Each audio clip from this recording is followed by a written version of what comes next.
Assalamualaikum warahmatullahi wabarakatuh. Kembali lagi dengan saya Faiz Konita, yang kali ini akan membahas tentang tanda-tanda persalinan. Tanda-tanda persalinan yaitu tanda-tanda yang muncul ketika bunda sudah mencapai usia kehamilan sekitar 36 week atau lebih. Tanda-tanda yang dimaksud antara lain yang pertama yaitu adanya kontraksi, dan yang kedua adanya lendir darah. Kemudian yang ketiga adanya air ketuban. Yuk mari kita bahas satu-satu bunda. Yang pertama kita bahas adalah tentang kontraksi. Sebenarnya apa sih kontraksi persalinan itu? Kontraksi adalah serangkaian kontraksi rahim yang teratur dan secara bertahap akan mendorong janin melalui serviks dan vagina sehingga si janin bisa keluar dari rahim ibu. Kontraksi inilah yang menyebabkan serviks bisa membuka secara bertahap, menipis, dan tertarik sampai hampir menyatu dengan rahim.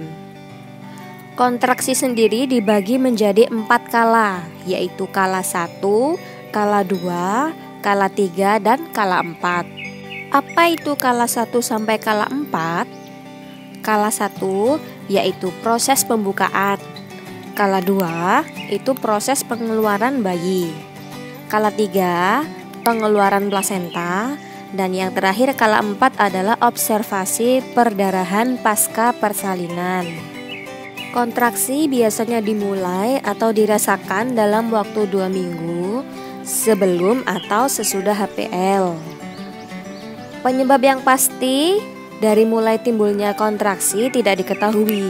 Mungkin karena pengaruh dari hormon oksitosin, yaitu hormon yang dilepaskan oleh kelenjar hipofisa dan menyebabkan kontraksi rahim selama persalinan. Kontraksi biasanya disebut dengan gelombang cinta. Nah, hormon oksitosin ini bisa muncul saat kita merasa nyaman, rileks, bahagia, dan penuh cinta. Kontraksi persalinan ini merupakan hal yang normal ya bunda, karena kontraksi inilah yang menyebabkan pembukaan serviks sehingga akan terjadi persalinan. Ternyata kontraksi itu ada yang palsu juga loh bunda. Gimana ciri-cirinya? Kalau dari segi karakteristik, kontraksi palsu itu tidak teratur dan tidak semakin sering ya bunda. Sedangkan kontraksi asli itu teratur dan semakin sering. Oleh karena itu, ketika terjadi kontraksi, maka bunda harus mencatat, mengamati, dan perhatikan gelombang cinta yang bunda rasakan. Amatilah jarak antara kontraksi pertama dengan kontraksi berikutnya. Jarak kontraksi persalinan yang asli akan semakin pendek, atau bisa dalam satuan menit. Kemudian amati lamanya kontraksi yang sedang berlangsung ya bunda. Kontraksi persalinan yang asli biasanya berdurasi 40-60 detik. Kemudian yang terakhir adalah amatilah pola kontraksi. Jika kontraksi semakin teratur, maka bunda harus mengamati atau mengobservasi kontraksi tersebut selama minimal 1 jam.